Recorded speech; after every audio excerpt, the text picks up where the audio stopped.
Em 89, desde a sua fase embrionária, passando por todo esse sucesso que aconteceu com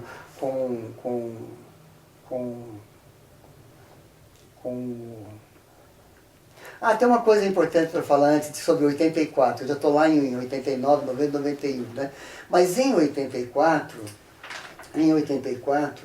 o Teatro da Universidade de Mogi das Cruzes concorreu ao festival e a peça era assim, um nome quilométrico, né? Era Pluft, vírgula, O Fantasminha, vírgula, de Maria Clara Machado, vírgula, no século da visão do pessoal do Tunc. Esse era o texto.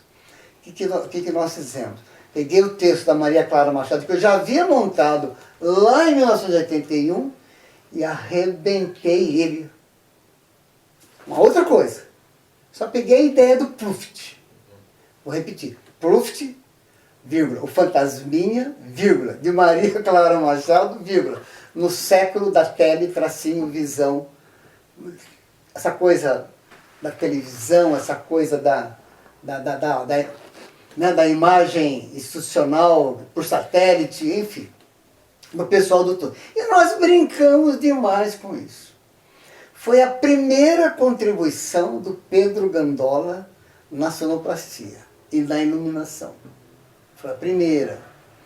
Tanto que o espetáculo começava assim, tocava a terceira, isso no Vasco, né? Tocava a terceira campainha, escurecia tudo, aí começavam uns holofotes, sabe que nem no cinema, correr assim a plateia, aquela cortina vermelha e tal, e entrava uma gravação com a música, uma orquestra violenta e uma voz assim, que era a voz do Armando César, a Screen James, orgulhosamente apresenta... e dava esse nome quilométrico que a cortina ia abrir. Muito bem. O que nós brincamos, que nós acabamos ganhando, o Tunc ganhou melhor espetáculo naquele festival. A trupe não levou nada, mas ganhou o melhor espetáculo, ganhou 3 troféus. Um foi a atriz. Que foi a Marli, eu acho, não foi a Marli? Não. A Marli não. Porque eu tenho uma foto da Marli com o troféu na mão. Então, mas... aquela máscara do Lúcio Bittencourt. Isso, perfeito. Mas esse foi no Festival Antonieta, onde a gente foi ator, foi atriz. Aí a Marli foi lá receber, porque você não quis ir lá na hora, você não quis ir receber. Você olhou, quando falou o negócio, você na posição, você falou assim, vá. A Marli já saiu chorando. Para receber o troféu. Para receber. Você não... Eu sei que nós nesse porque você não subia. Lembra? Você não ia. Eu detestava esse negócio. Então, exatamente. Então, por isso. Eu dei importância para isso. Mas essa do século foi aí, eu não lembro das atrizes, mas um dos prêmios foi melhor atriz. Esse trabalho, então voltando para o Capeta de Caruaru, foi uma coisa muito legal, porque todo o processo de criação, o Valmir Santos, que era crítico de teatro do Diário de Mogi, ele acompanhou. Né? E quando nós fomos... Primeiro sedimentamos o espetáculo aqui na cidade. Como era um trabalho de rua, o que eu ocupei de praça pública aqui, uma coisa impressionante. A Câmara Municipal me deu um título de honra ao mérito que eu nunca fui buscar. Aliás, eu recebi 3 títulos pela Câmara que eu nunca fui buscar. Em 82, pela trupe Trecos e Truques, que na época aquele vereador que já é falecido mandava na cidade, na época do governo Ivan Siqueira, foi assistir a gente lá naquela Praça Coronel Almeida e ficou abestalhado com o que ele estava vendo, propôs uma vez, eu e o Ralf não fomos receber, propôs uma segunda vez, um ano, 2 anos depois, nós não fomos receber também, e depois eu recebi, já não foi do Ivan Siqueira, já não sei de quem tinha dado, também não fui buscar o dia, é um diploma de honra ao mérito por... Enfim, acho isso uma bobagem tão grande. Mas a gente fez um sucesso... Pelo Capeta? No Capeta. quando nós decidimos fazer uma semana na Praça da Sé, nas escadarias da Igreja da Sé. E aí o bicho pegou, porque acertamos todos os detalhes, vamos sem avisar, sem nada, Kombi da universidade. Saímos daqui, tipo assim, de tardezinha para apresentar o espetáculo, de tardezinha para de noite. Cara, nós apresentamos de frente para as escadarias, de frente para a igreja, na praça. O povo usou as escadarias como arquibancada. E lá havia na época era muito forte, os meninos da cola, os garotos da cola. Chegamos, só de chegar a Kombi, descarregando o material, foi uma Kombi com material, uma Kombi com elenco, né? 2 Kombis, montando aqueles panos, aquela estrutura de ferro, aquela coisa de teatro de rua. As meninas já se maquiando, já pondo a roupa, e fica de sutiã, e fica de calcinha. Como criou um alvoroço ali na praça. E aqueles moleques, tinham mais de 50 moleques. Só nos observando, à distância. Fizemos espetáculo. Puta, o Valmir acompanhando. Voltamos para cá. Na terça-feira, os moleques no mesmo lugar, na mesma posição, só nos observando. Na quarta-feira, quando acabamos o espetáculo, estava naquela coisa dos aplausos, da gritaria, dos assovios, aquela coisa toda, eles nos invadiram. Mas invadiram nosso espaço cênico, para pegar as coisas, para sei lá o quê. Eu sei, cara, que eu dei porrada pra caralho naquela molecada. O elenco todo. Nossa, foi um arregaço. Fomos embora. E os caras, e agora? Vamos voltar? Vamos voltar. Nossa proposta não é ficar até domingo, de segunda a domingo? Vamos voltar. No dia seguinte, uma quinta-feira, nós voltamos. Cara, esses meninos, assim, eles fizeram uma meia-lua, assim, todos deitados no chão, cheirando cola. Até eu, que não estava em cena, fiquei grogue, de tanto que eu cheirei cola por tabela. É um negócio muito forte. Mas eles protegeram a gente. Ninguém passava dali. Olha que interessante. Acabou o espetáculo, começamos a conversar como se fosse assim, sabe? Como se nada houvesse acontecido no dia passado. Ficaram nossos amigos. Tanto que no domingo, nós estávamos indo embora, eles penduraram na janela da Kombi, a Kombi ia sair devagarinho assim, né? Eles iam tudo pendurando na janela do motorista, do meu lado, assim. Tio, volta amanhã, volta, nós voltamos amanhã. Sempre assim, volta amanhã, voltamos. Só que depois de domingo não voltamos mais. Mas o Valmir até hoje ele fala desse processo de criação do Capeta, de como se articulou, de como foi o sucesso em São Paulo. Pra você ter uma ideia, a Folha de São Paulo falou da gente, o Estadão falou da gente, né? Porque era uma coisa bem teatro universitário, aquela coisa toda. Isso foi em 91. 10 anos de tudo. 10 anos de Tunk. Isso foi em 91. Fechando a trilogia. Fechou a primeira trilogia. Então, foi uma coisa bem legal. Já no Verbo, a gente puxou para a rua, e como ela tinha um grupo folclórico, aquela coisa toda, eu fui para um texto também de cordel, porque o Capeta de Caruaru é um texto de cordel, né? E foi muito bem aceito. Eu tinha uma expectativa desses 2 meninos, G e Rick, fazerem os 2 personagens principais. Não sei se vocês conhecem a história. Nascem gêmeos aqui, nascem gêmeos aqui. Uma bruxa vem, sequestra uma criança aqui e sequestra uma criança aqui. E cada dupla, uma aqui que tem vida independente, aqui tem vida independente. Só que esses 2 juntos. viram malandros. Aqueles caras que dão golpe, aquela coisa toda. Esse aqui se transforma no padre da cidade de Caruaru, e esse aqui se transforma no prefeito. Tá certo? Então, esse que era um gêmeo daquele que foi roubado, e esse de outra dupla de gêmeos que foi roubado. Então, o padre e o prefeito, as duas maiores autoridades da cidade. Os dois malandros, gêmeos desses dois, aparecem na cidade. Vocês podem imaginar a confusão que isso provoca. Que é uma sacada muito genial. Então, o prefeito tem um gênio que é um malandro. O padre tem aquela confusão, é uma loucura. De dia o padre está dando missa, à Porra, noite ele está bagunçando na praça. Olha aquelas confusões. É um texto muito gostoso de fazer.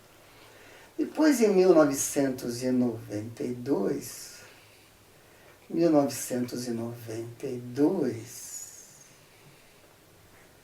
eu não lembro agora o que eu montei, o que foi montado, eu não sei. Tem a cola aí?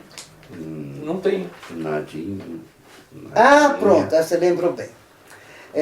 Nadinha contra o rei de Fuleiró. Eu acho que é isso. Nadinha contra o rei, 1992. Nadinha no reino de Fuleiró. Mário Brazini, eu acho. Eu acho que é de Mário Brazini, Nadinha contra o rei de Fuleiró. É um elenco grande também. E ainda com aquela turma de 89. Ainda o núcleo daquela turma que ficou de 89. No Capeta de Caruaru eu pensei que o Rick e o G fossem fazer os personagens, porque os dois eram grandes, barrigudos, né? E dava uma composição muito legal. Mas os dois decidiram sair do grupo naquele ano de 91. Naquele ano. O G tinha até saído antes. Ele já não participou do Cenas em Cena em 90. O Rick sim. O G já não participou. E eu então... Aí, perdi, o que eu faço aquela coisa? Quando do nada eu olhei para o Claudinei e olhei para o Júnior. A mesma altura, o mesmo tipo físico e tal. Falei, foi um achado assim maravilhoso, porque os dois arrebentaram com o trabalho. Mas assim, uma coisa magistral. Não tinha, olha, é uma coisa impressionante. A transformação era o Claudinei fazia o padre e fazia o malandro, né? E o Júnior, gêmeos, né? O Júnior era o prefeito e o outro malandro. Cara, mas era uma loucura. A gente, nos ensaios, nas apresentações, lá na Cuxi, a gente se esborrachava de rir com eles. Uma coisa assim, muito legal. Em 92, então, foi o Nadinha contra o rei de Fuleiró. Mário Farias Brazini. A Mário Farias Brazini. Eu falei Mário Brazini, né? Eu não sabia porque que a minha cola foi só até 91, É. mas é porque tinha uns meninos que cheiraram tudo, né, na Sé, então acho que acabou mesmo. Isso vem desde que a gente estudava lá. Entendeu? Desde que a gente estudava. Desde que a gente estudava na mesma sala. Tá muito demorado? Oi? Tá muito demorado isso? Não. Não, tá bom. Você vai cortando aí, você deixar falar. Eu acho que a gente, por força do horário, podia falar Que horas são? depois. Eu não tenho ideia do horário. Agora Que é são 9 e pouco. 9? 5. 9 5. Nossa, Acho que dá pra seguir mais um pouquinho. Vamos seguir mais um pouquinho. É. E foi em 92, né? 92, foi aí, em 92 eu precisava de uma isso não está no texto, eu sempre... Marcão sabe do meu jeito de lidar com os textos, eu sempre interfiro, sempre vou além do que está no texto. E eu precisava de uma garotinha, você vê, sair da Sé com aquela coisa da cola, eu precisava de uma garota de rua, que cheirasse cola. Mas teatro é representar, não vai entrar lá cheirando cola, aquela coisa toda.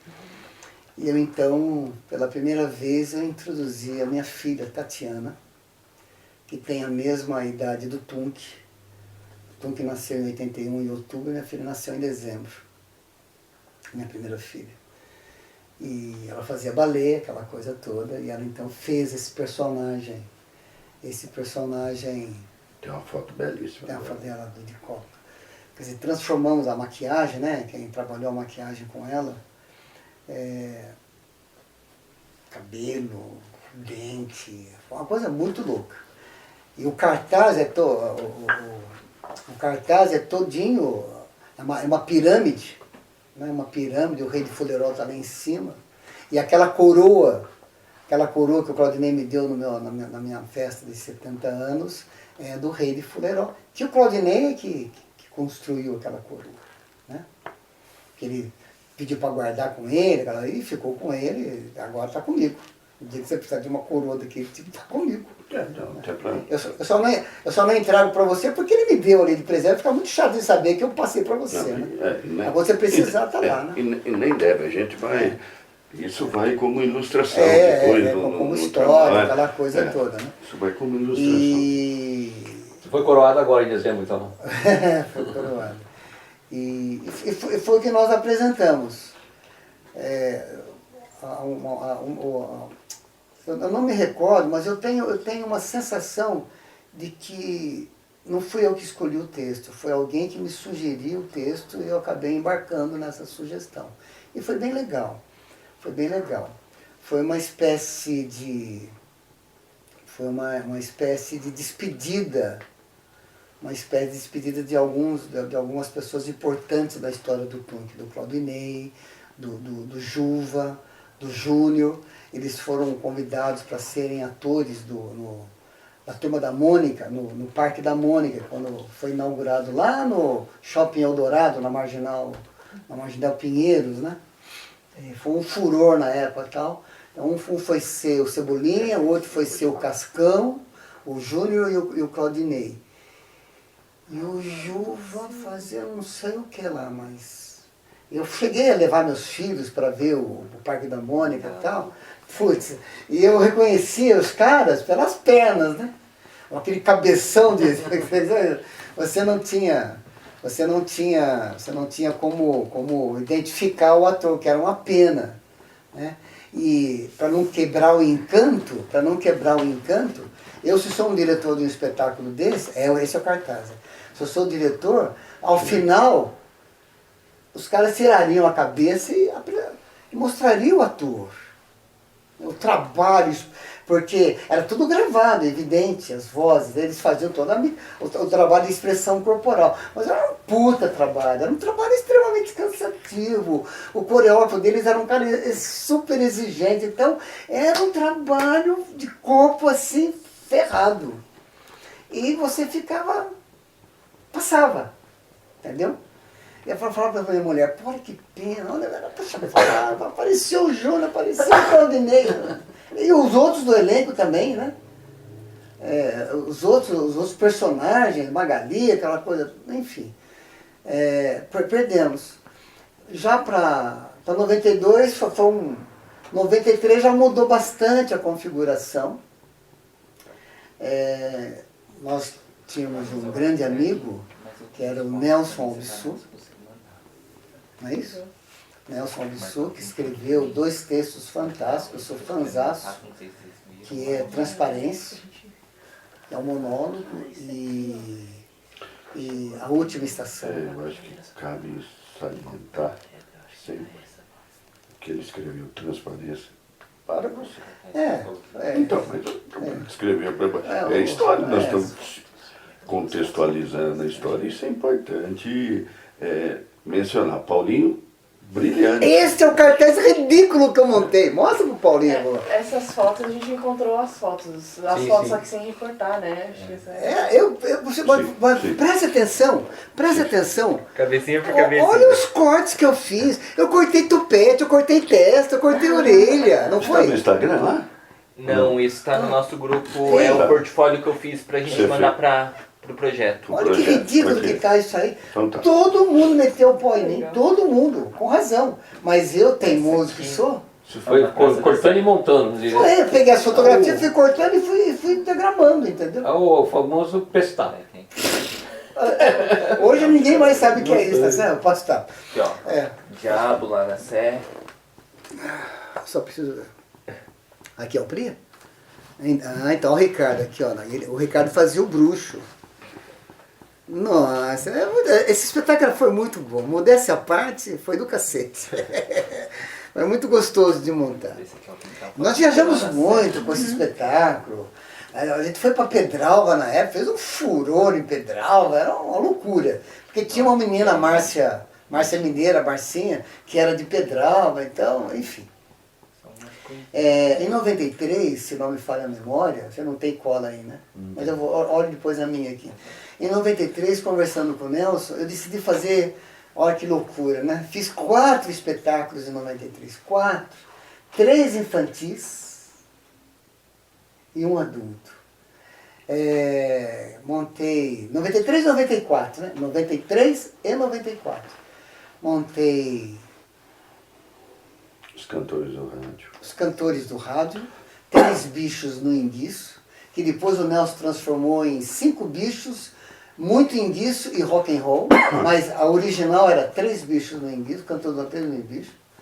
Montei o Palhaço Azul, outro texto do Denner, um Palhaço Azul, e o adulto, 93, A Aurora da A Aurora da Minha Vida. A Aurora da Minha Vida. E aí, o Marcão retorna ao Tunk. É isso? Exatamente. Você ficou um espaço? Fez um hiato. Um hiato, Ele né? ficou, E- ele ficou 88, 89, 90, 91, 92. 5 anos. E voltou em 93. Voltou em 93. Só acompanhando o teatro aqui. Aí foi uma época de oficina, porque tinha uma época de oficina que só acompanhando. Sem entrar em outro grupo. Aí, Voltou. Voltou e voltou com tudo. E voltou e não saiu mais. Tá certo? Não saiu mais. Por tudo que nós passamos, por todas as agruras que passamos, né? Eu sempre tive um cara do meu lado, o Marcão. Ele sabe do que nós passamos. Ele sabe o que nós sofremos. E sempre tive um cara ali. Uma vez, o espetáculo ia estrear sábado, 8 horas da noite, uma baita de uma divulgação, a direção da universidade, no sábado, ao meio-dia, falou, não pode usar o bezerrão. Pô. E aí, ó, bom, agora a gente fica lá na portaria, das 6 horas em diante, pronto. E aí inventamos uma desculpa, que um ator havia ficado doente, estava hospitalizado, uma coisa assim, para justificar. E quem ficou na porta lá? Eu e o Marcão. Recebendo todo mundo, e muita gente. E depois contou. muita gente, parece que as pessoas, né? É. Parece que abraçaram a gente naquele negócio das muita pessoas. gente. Não Gente, dava tempo, é. né? Era gente chegando. E a gente, depois estreamos, foi tudo normal, mas Sim. a gente tivemos problemas. Tivemos muitos problemas, muitos dramas, e também muitos amores, muita gostosura, muito prazer, muito gozo, sabe? Gozo, de prazer, de tesão, né? Uma história fantástica. Eu costumo dizer que eu tenho 4 filhos, né? A Tatiana, o Bruno, o Diego e o Tunk.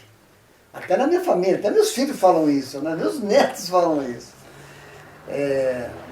Em 93 montei o 3 bichos no Enguiço e os Cantores do Rádio eu fiz para rua. Nós apresentávamos na rua. O Palhaço Azul para palco. E evidentemente que a Aurora da Minha Vida é um espetáculo belíssimo. Cara, as pessoas mijavam na plateia de rir com essa turma. Porque toda vez que eu penso na Aurora da Minha Vida, eu lembro de uma cena, um coral, uma cena, tudo garotinho, mas é Marcão, Claudinei, a Roberta, a Aninha com aquela prima do Claudinei, Cláudia. a Claudinha, que faziam as gêmeas, mas idêntica, cara. Idêntica, não é? Impressionante. Impressionante. A maquiagem, a roupa, o cabelinho. Pô, você não sabia diferenciar quem que era a Cláudia e quem era a Aninha. Mas assim, uma cena que é uma... Não lembro que era uma... Eu lembro da roupa do Marcão de camisinha branca, uma calça curta de suspensório, assim, né, de amarrar, gravatinha borboleta, e ele... Era muito legal, uma coisa assim absurda. O público mijava de rir com esse espetáculo. E também tinha um momento de tocante, de delicadeza, né? Quem fazia esse personagem era o Chocolate. Né? Era o Chocolate que depois deu um tiro na cabeça, sabe? Tem todo um... Era um que cuidava de som, de fazer áudio? Não, é esse que você está falando, é o Ronaldo Chocolate. Trabalhou muito tempo. Ah, isso aí não tem nada a ver com tudo, isso aí trabalhou com a prefeitura. Trabalhou muito O Ronaldo ele fazia, o Chocolate ele prestava serviço de som para a prefeitura, para a cultura na época. Né? Eu não sabia, mas ele faleceu também, né? Eu não sabia. Porque o Choco, e o Andamilton deu o apelido nele de Choco, o Choco vinha todo sábado, ele trazia uma caixinha de bis. E ele distribuía o chocolate. Andamilton dava umas porradas nele até não poder. Não pode! Ninguém vai comer o chocolate agora! Leva lá pro fundo, tal, né? Por causa da voz, tal. O chocolate impulsa tudo, né? Um monte de coisa. Então ele ficou, né? E o Antônio Chocolate ficou. E esse menino, e tem uma coisa assim, ele chegou assim, não, porque ele vê assim, eu sou músico. Eu sou músico. Porque assim, seleção, para ator, atriz, músicos. Ele chegou com pistão, eu sou músico. Ah, você é músico? Ah, legal. Na hora da dinâmica, ô meu, pega lá o seu instrumento. Hã? Pega lá o seu instrumento. Toca aí. Não, isso aqui é a embocadura. Tá. Pega lá, meu.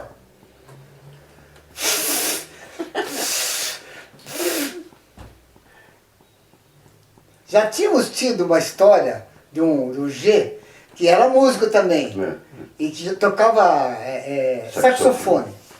Chegou... Oxe, saiu? Não. Saiu sim. Ah, saiu. Pegou aquela caixa bonita do saxofone, abriu o saxofone, aquela coisa dourada, lindo. Fez a pose, né? Aí o merda nenhuma do negócio. Tocava nada, esses caras queriam vir pro teste, não sabiam como, e vinha como músico, entendeu?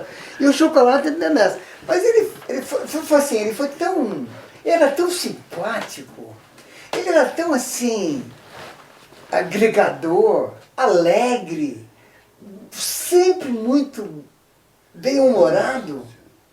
Cara, foi ficando. E foi conquistando todos nós, né? Com a graciosidade dele, com a bondade dele. Essa coisa de chocolate, que às vezes chocolate, pô, pegava... Não quero ver essa porra de chocolate antes do ensaio, é para depois. Enfim. E o último a ver o chocolate fui eu. Eu estava vindo da USP, eu tinha ido de trem, peguei um ônibus lá no Largo da Concórdia para ir para a cidade universitária, voltei para o Largo da Concórdia. Quando eu estou entrando na estação da Roosevelt, né, no Brás, ele tinha uma banca de não sei o que lá debaixo do viaduto. Frutas. Conversamos, batemos um papo e tal. Uma semana depois, veio a notícia que ele tinha se suicidado. Lá mesmo, na banca dele, debaixo do viaduto. Bom, passamos 93, quando foi 94, a idade foi da... Tô acelerando aqui para te ter avançar. Bom, 93 e 94 nós ficamos com a Aurora da Minha Vida, o Palhaço Azul, os Cantores do Rádio e Três Bichos no Enguiço. Em 1995, nós fizemos um espetáculo chamado Ensaios. E também não tinha um roteiro definido. Nós fomos criando ensaios. Nós fomos criando ensaios no palco.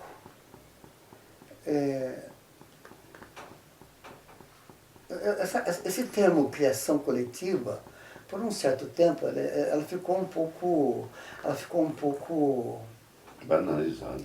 banabronda, boa. Ficou banalizada, sabe?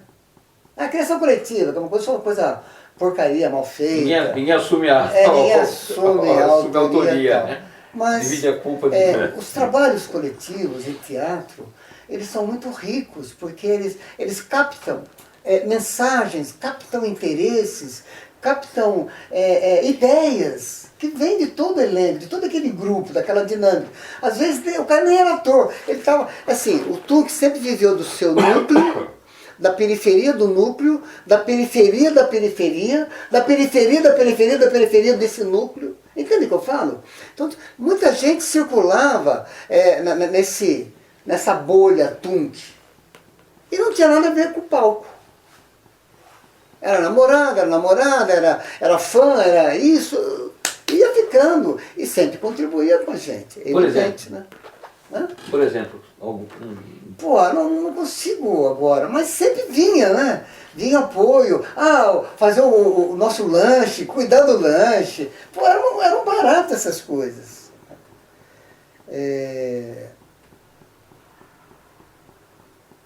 Eu acho que o ensaios,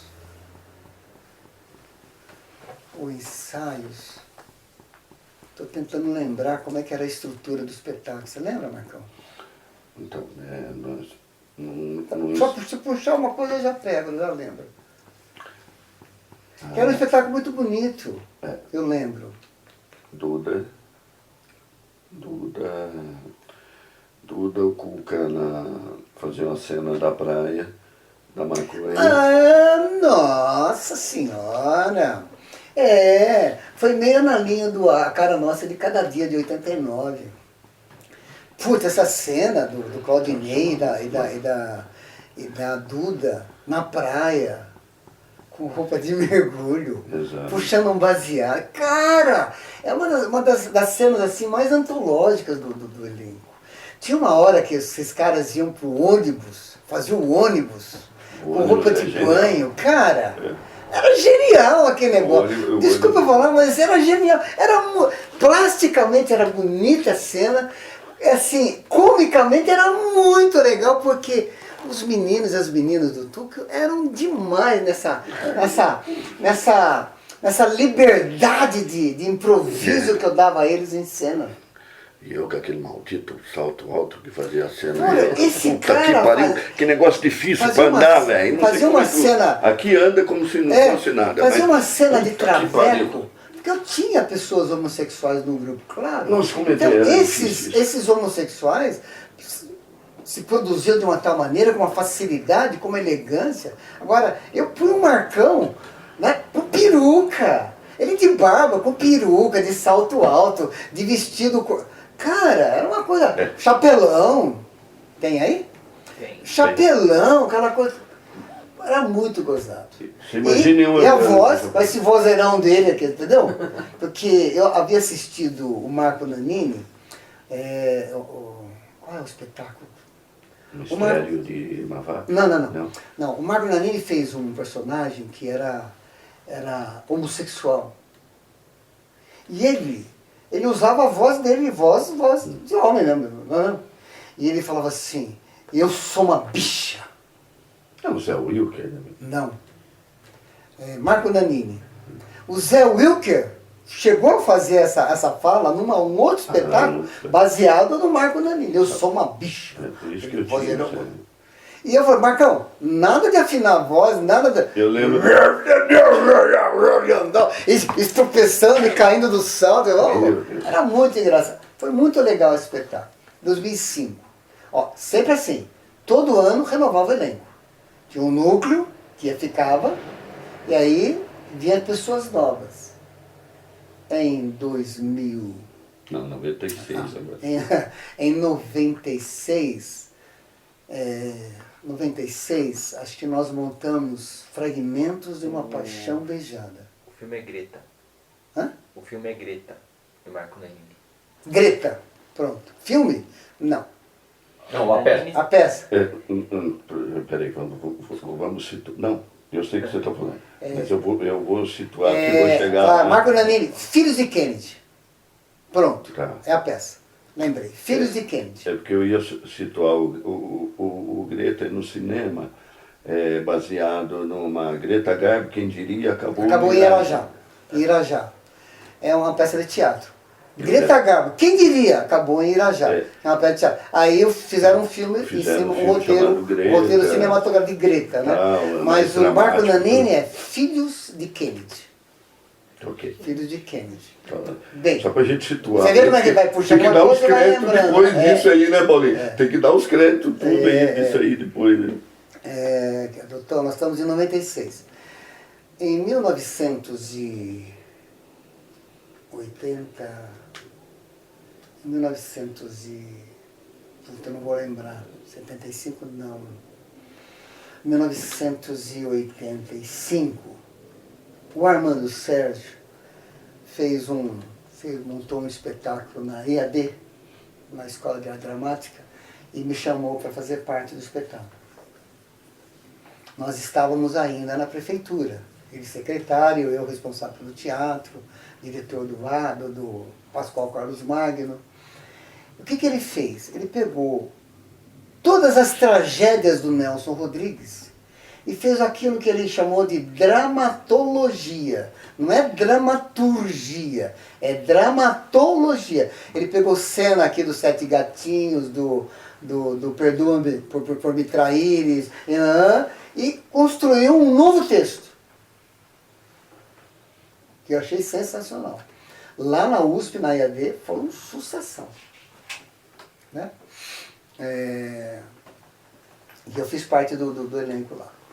Em 1986, não sei para quê, eu reuni o elenco antigo da Trupe Trecos e Truques, paralelo ao Tum, quem sabe, uma coisa paralela. Reuni um elenco antigo da Trupe Trecos e Truques, que havia sido um furor de grupo também na cidade, em São Paulo, porque nós, como um grupo de rua, nós entramos em contato com muitos grupos de guerrilha, né, de resistência à ditadura lá em 1982, de resistência. E participamos de grandes debates que eu saía morto, mas não porque eu debati, porque o Ralph debatia e eu ficava só no meio, ali segurando a peteca. Nós, com esse espetáculo, a gente recolhi o pessoal da trupe e peguei mais uns outros elencos, acho que até gente do próprio TUNC, que havia saído do TUNC, e remontei aqui em Mogi. Lá chamava-se Tragédias, lá chamava Tragédias Cariocas, aqui eu chamei de... Eu sei que, com esse espetáculo, em 1986, o primeiro beijo feminino de duas mulheres do Teatro Mogiano, no palco do Pascoal Carlos Magno, foi desse espetáculo. O Mogineus, na época, quem escrevia sobre cultura era a jornalista Aparecida Maria, que era conhecida como professora Cidinha, não sei se você se recorda, uma baixinha, gordinha e tal. Ela estampou na primeira página do Mogi News, que ainda era standard, né, uma foto gigantesca de meia página inteira, as duas atrizes se beijando. Ela pôs um título assim, Trupe está de volta. Mas foi só espetáculo que nós montamos. Fizemos, acho que umas 10 ou 12 apresentações, depois... Nádia e Regina, né? Nádia e Regina, exatamente. Nádia e Regina. Primeiro beijo feminino, né? Do Teatro Mogiano, enfim. Mas voltando Aí quando chegamos em 96, Eu peguei esse texto e falei assim, bom, o Armando montou lá, eu montei aqui com a trupe, Nelson Rodrigues é uma coisa que te provoca, te instiga, né? Até você enjoar dele. Até você enjoar. Que foi o que aconteceu comigo. Quer dizer, quando você supera algumas coisas, você não tem mais o que fazer. Você tem que dar, sabe aquela coisa assim, larga, não quero mais saber, para dar um tempo, para depois você revisitar o cara, né? E aí o que eu fiz? Primeiro que eu mudei o título. Por quê? Na ideia de eu apresentar a proposta para o Tunc, eu fui relendo cena por cena. E aí uma sacada que nem o Armando quando escreveu e montou lá na USP, e nem eu quando montei com a trupe aqui, saquei. E fui sacar depois. Olha como é que são as coisas. Sem querer, o Armando pegou todos os beijos e tapas das tragédias cariocas. Vou repetir. Todos os beijos e tapas da tragédia carioca. O Nelson Rodrigues costumava dizer o seguinte, que o que mais dói não é o tapa, a dor do tapa, mas é isso aqui, ó, o estalo, a vergonha. Deu pra entender? Falei, caraca! E aí eu fui nas cenas que estavam no texto do Armando e outros que não estavam, que eu puxei, o tapa e o beijo. Tanto que para fazer esse espetáculo, eu fui atrás do professor Mário Sérgio de Moraes, professor de História da Universidade, que é poeta. Sim, me escreva uma poesia sobre o beijo, mas um beijo transcendental. Um beijo que pare sobre todos os outros beijos. Que escape do beijo da carne, do beijo,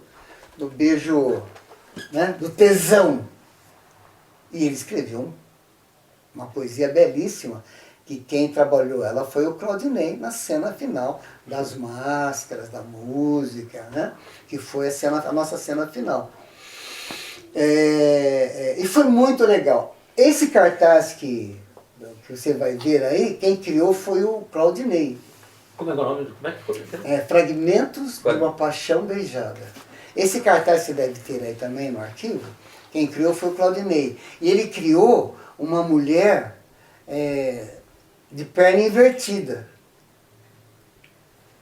com o sangramento da vagina. Pode ver aí. Tá aí? Deixa eu ver. Um cartaz preto com vermelho e branco. Um aspecto Tenho este. Pronto, tá aí, ó. Isso aí. Tá aí, ó. Tá vendo? Eu não tinha pego essa ideia. Então, ó, sumiu aqui, veja aí. Ó, a perna, tá vendo? Só que tá, o cartaz é assim, ó. Tem a perna invertida e o sangue saindo para cima. Você virar, você vê as pernas e o sangue fazendo menção à menstruação, aquela coisa toda, né? Você não tinha pegado, né? Não tinha pego. Mas é assim mesmo. Cartaz é assim. Um aspecto importante, você falou de 96, a gente não pode esquecer do em 95, o início do ciclo das leituras. Então, eu ia deixar a leitura para um momento posterior, mas pode ser. momento. Pode ser. Ok. Que é uma coisa também muito legal, né? Estou preocupado com o horário, porque vocês também tem horário aí.